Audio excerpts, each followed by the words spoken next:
Without sirens, with a minute of silence, we started our informational morning. This is the 23rd day of the spring. This is the 29th day of the war, the main news from the front line. It looks like the Russian forces have withdrawn or are withdrawing their forces from Chornobayevka. It was one of the key points for them to approach Mykolaiv. Here we can see some satellite images, and we can see that helicopters were based here for a long time, but on the 21st of March they were not already there. When the 9th time happened, the armed forces of Ukraine are repelling the attacks near Popasna. The same is true about Mariupol, Sivershchina, Chernihiv, and Kyiv direction. This is morning information from the General Staff of the Armed Forces of Ukraine.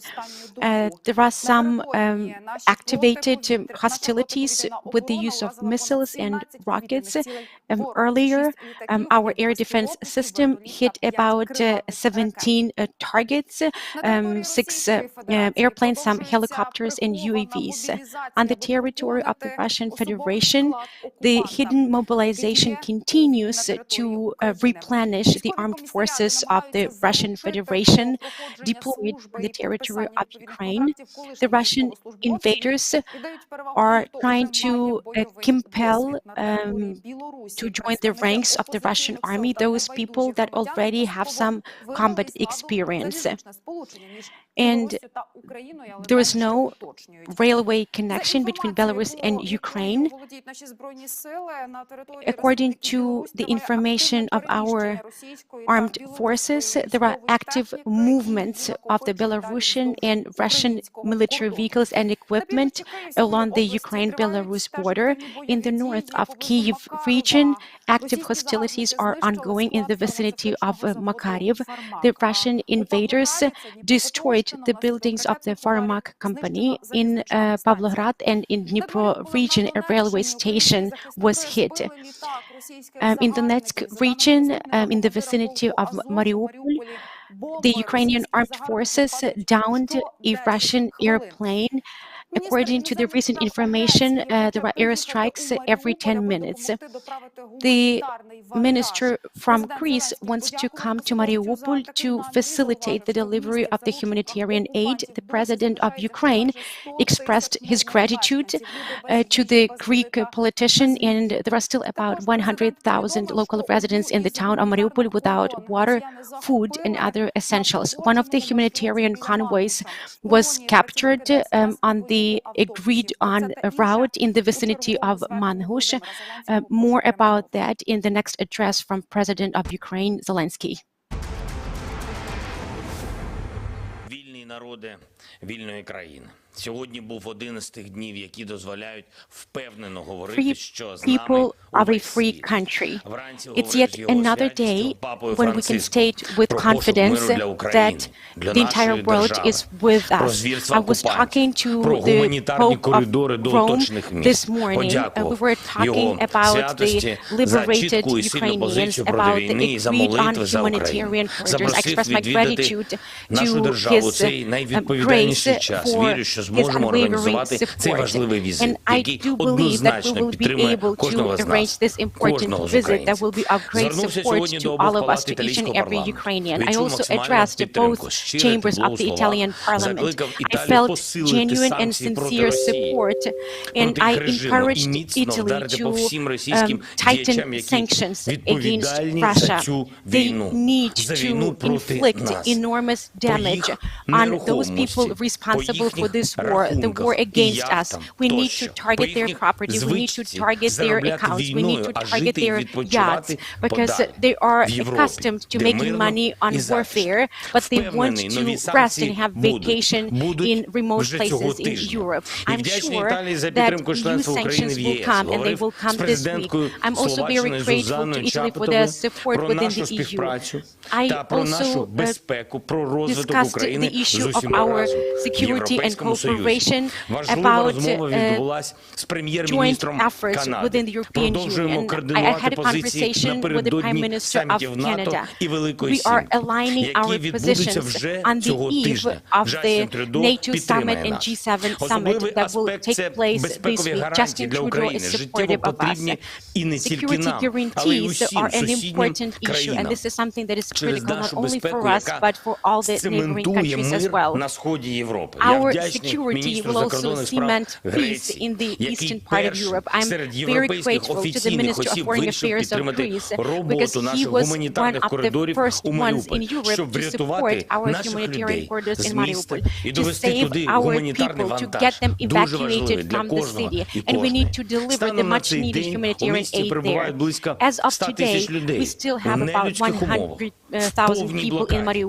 Без їжі, без води, без ліків, під постійними обстрілами, під постійним бомбардуванням. Вже не перший тиждень ми намагаємося організувати стабільні гуманітарні коридори для маріупольців. І майже всі наші спроби, на жаль, зриваються російськими окупантами, обстрілами або свідомим терором. Сьогодні одна з гуманітарних колон була просто захоплена окупантами. На погодженому маршруті, біля Мангуша. В полоні опинились працівники ДСНС і водії автобусів. Ми робимо все, щоб звільнити наших людей і розблокувати рух гуманітарних вантажів. Ось чому я вдячний, коли представник європейської держави високого рівня погоджується особисто долучитись до гуманітарної місії. Очікуємо реалізації цього задуму керівника грецького МЗС вже найближчими днями. Попри всі складнощі, за сьогодні все ж таки вдалося врятувати 7026 маріупольців. Завтра продовжимо цю важливу роботу. Наші представники намагаються домовитись про гуманітарні коридори ще й у Київській, у Харківській, Запорізькій, у Луганській областях. Ще одна важлива новина. Створений онлайн-інструмент для усіх, хто може і хоче допомогти з гуманітарними вантажами для України. Тільки за 2 минулих тижні в нашу державу надійшло вже більше 100 тисяч тонн гуманітарної допомоги. Ці вантажі швидко розподіляються через спеціальні хаби для регіонів, але звернень ще більше можливостей, ще більше роботи. Тому, щоб максимально спростити процес, створений сайт help.gov.ua. На сайті можна дізнатися, як придбати, як відправити і кому адресувати гуманітарний вантаж. Це для кожного, хто хоче долучитись, для кожного, хто може допомогти в Україні і в всьому світі, щоб допомога йшла постійно, 24/7. Наші Збройні Сили сьогодні порадували. Знову Чорнобаївка, знову розгром окупантів, знову збиті російські літаки. Особливо важливо бомбардувальник над Маріуполем.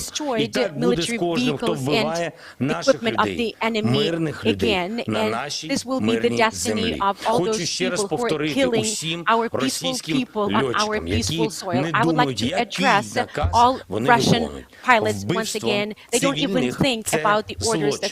Крапка.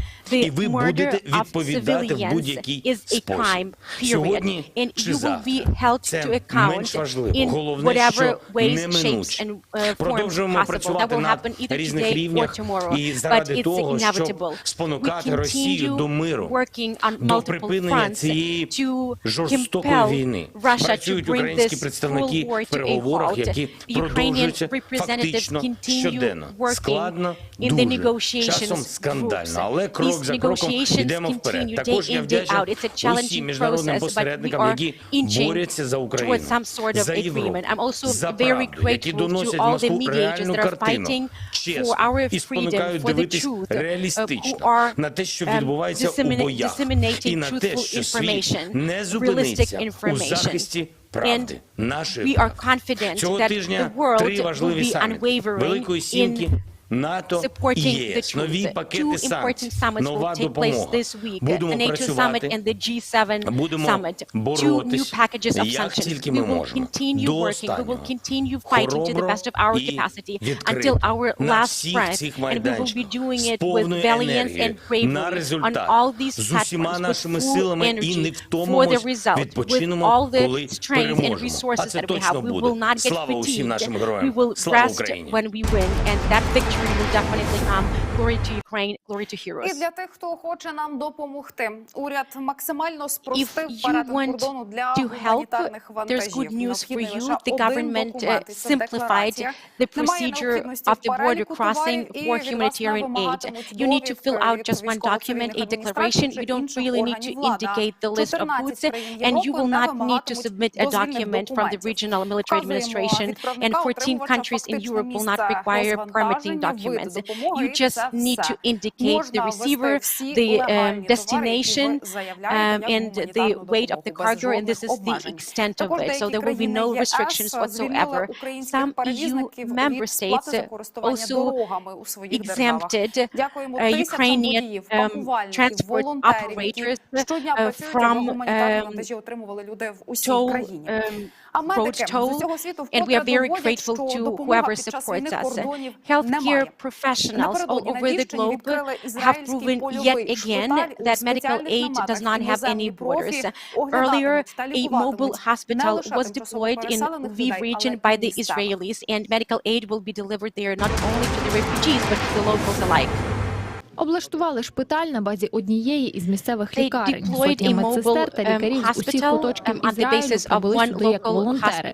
Привезли також з собою сучасне обладнання. Організатори кажуть, здивувались, адже за лічені хвилини надзвичайно багато ізраїльтян зголосились поїхати та допомогти українцям. Медикали еквіпмент, ці намети і більшість обладнання прибули з Ізраїлю. І та команда, яку ви бачите сьогодні, здебільшого ізраїльтяни, які народились тут і переїхали. All this equipment and tools with us.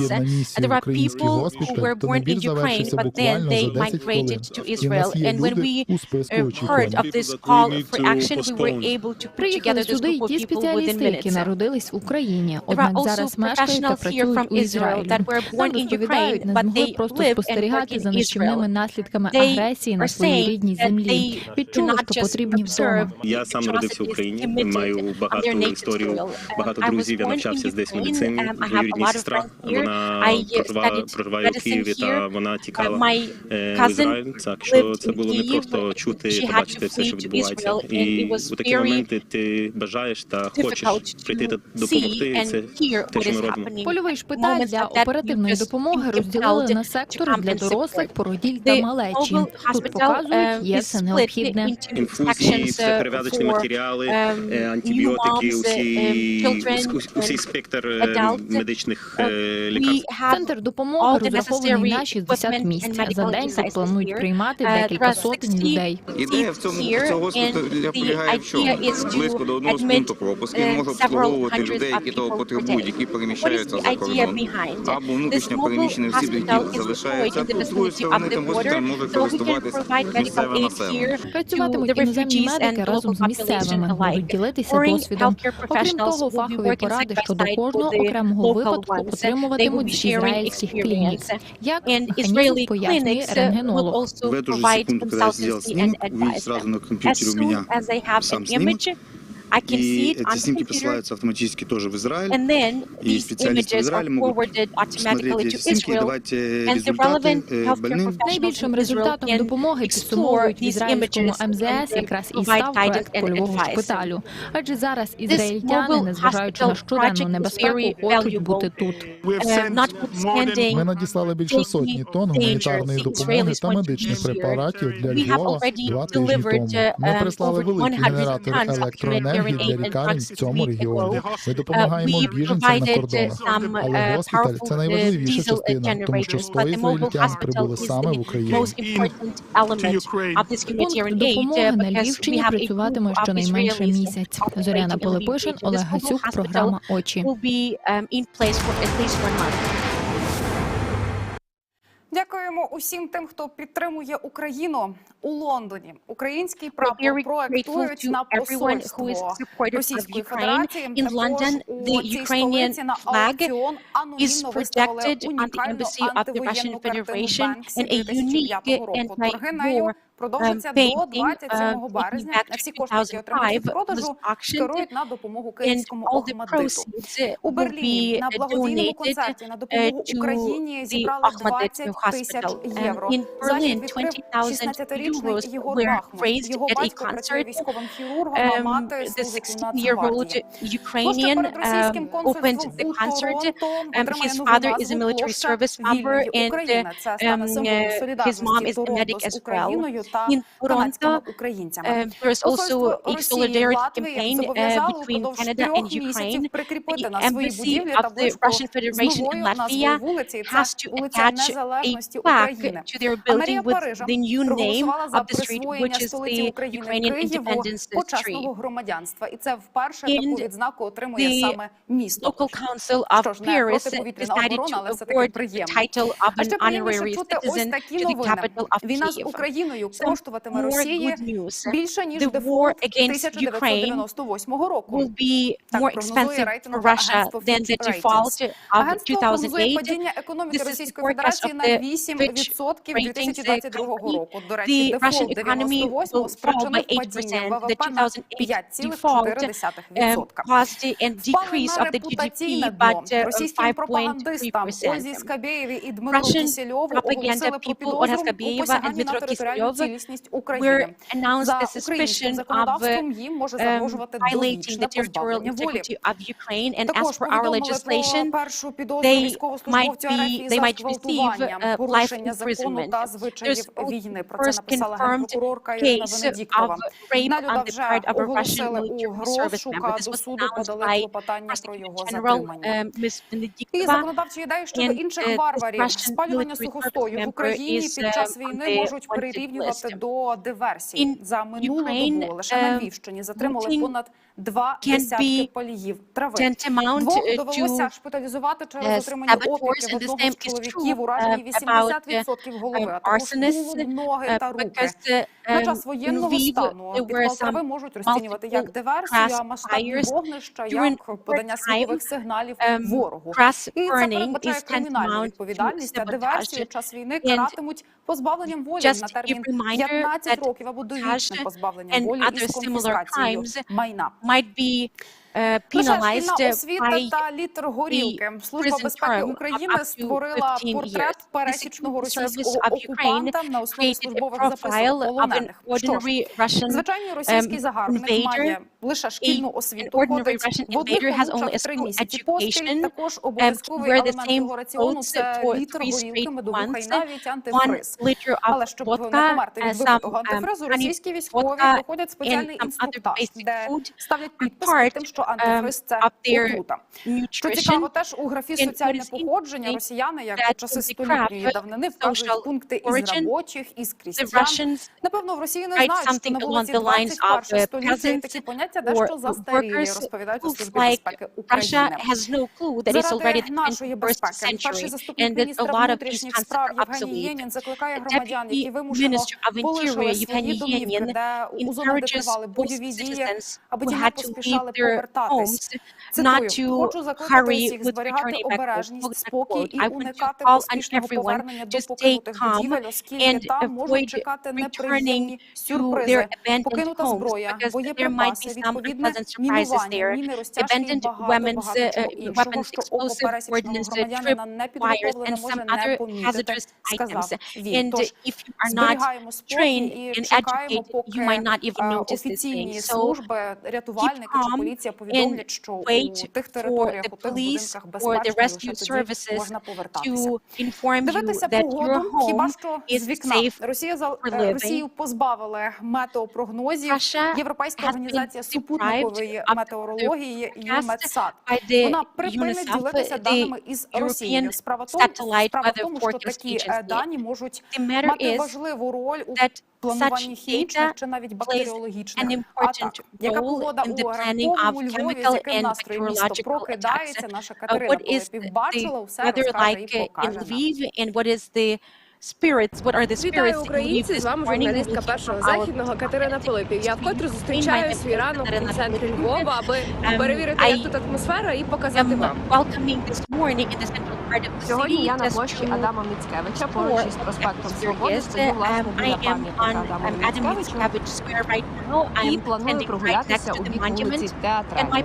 plan На is дворі to поки не stroll людно, але вже towards доволі жвавий Teatrina рух Street. автомобілів і The бачу streets are not заповнені crowded right now, but автобуси. there are quite a lot of cars, and I can see some public buses full of people as well. Традиційно перед записом відео я зайшла у декілька обмінників, аби перевірити, який I зараз stopped by курс several валют.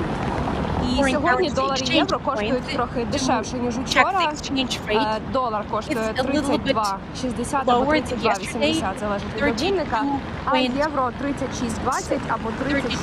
37.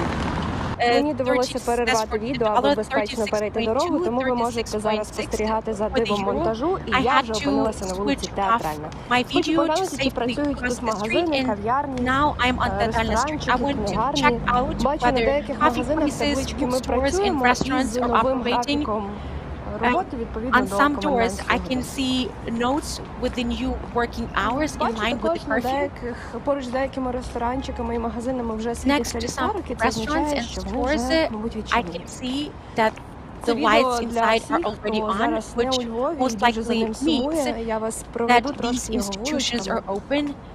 This Тому video is for those влаштувала people для вас who таку had to leave прогулянку. Lviv, and if you miss your city, I can organize this virtual tour for you.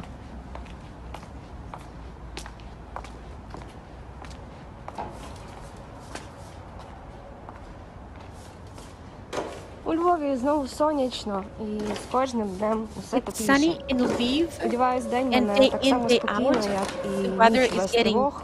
nicer and Усім warmer. доброго I really ранку hope і that вдалого this дня. day will be as quiet as the night was. Good Чи morning, варто нам everyone, and тривожитися have a через wonderful новини day. із міжнародного фронту? Should we Запитаємо be Даніеля. concerned about Доброго the ранку, news слава from the Україні. international front? We will ask Daniel. Good morning, glory to Ukraine, glory to heroes. Розпочинаємо із Our morning міжнародних новин, today, а саме we із will start as звернення always with президента України international Володимира news, Зеленського. Президент with the address звернувся до of парламенту Італії President та Zelensky. закликав The president addressed the парламент Italian Італії parliament and ввести called ембарго on the щодо Italian експорту нафти та parliament газу, to підтримати enforce жорсткіші an санкції embargo та on the export of oil and gas, to проти ratchet up Італії для sanctions судна against Російської Russia Федерації. and Також to close the Володимир Italian Зеленський ports зазначив, for що Russian Італії слід naval припинити vessels. бути курортом для President вбивств та Zelensky also pointed out ввести that жорсткіші Italy should санкції not щодо be anymore Російської a Федерації. Зараз resort маємо for можливість murderers, and послухати that слова Italy президента should України enforce Володимира more Зеленського. severe and brutal sanctions against Russia. Пані та We will hear панове, more from the president італійські народи, himself. ви добре знаєте, Ladies and gentlemen, українці, Italian people, you наш know народ, Ukrainians very який well. You ніколи know не our хотів people воювати, inside out. який такий We've же never wanted європейський, to be як at і war. ви. Ви We are знаєте тих, as хто приніс European в as you Україну are. війну, You чітко know знаєте those people тих, хто who have come to Ukraine наказує with the воювати, і war. тих, You know хто those це people who issue пропагує, orders вони майже within this всі war. використовують Almost all Італію these people як місце use для Italy відпочинку. as a place Тож for не будьте rest and курортом leisure. для So вбивць. do not be a Заблокуйте їм resort всю for murderers. нерухомість, Block рахунки, all яхти their від properties, Шахерезади і до freeze and найменших. seize all Заблокуйте their активи bank усіх, accounts, хто має в estates Росії and вплив. yachts. Хай вони його застосують. And Для seize миру all the застосують assets свій of вплив. influential Щоб Russians. колись мати змогу Exert повернутись до your вас. leverage, exert your Підтримайте influence. більші санкції Please, проти Росії, support повне us. ембарго на We торгівлю, need more починаючи з sanctions нафти. against Russia. We Підтримайте need to заборону introduce для a російських full кораблів embargo заходити у on ваші oil and порти, gas. щоб вони Close відчули ports ціну за for свою Russian ships. They агресію і need за to мінування feel the моря. price that they Не will have to повинно pay бути for their жодних aggression виключень and for із mining the санкційного sea. режиму для We жодного cannot російського have any банку. exceptions Не from the допустіть sanctions продовольчої list. Not a кризи single у сусідніх із вами bank should be регіону. left aside. Допоможіть Do нам. not Зупиніть вбивство, allow for збережіть similar українські родини. crises in your Цю neighboring війну треба regions. закінчувати Give us a якнайшвидше. helping land, Повертати a мир. helping hand. Прибирати з We України need to bring this war ворожі to a війська, halt as soon as possible. проводити We need to restore розмінування і peace. відбудову, We need відбудову to have України the після Russian troops цієї withdrawn from our війни. territory. We need to Разом з define вами, разом our з soil, Італією, and then разом з we усією need to get Європою, down to разом rebuilding в our country Євросоюзі. together with you, together with Italy, Раніше, together with the entire ви знаєте, Europe до війни and я the часто European бував Union. у вашій You know прекрасній that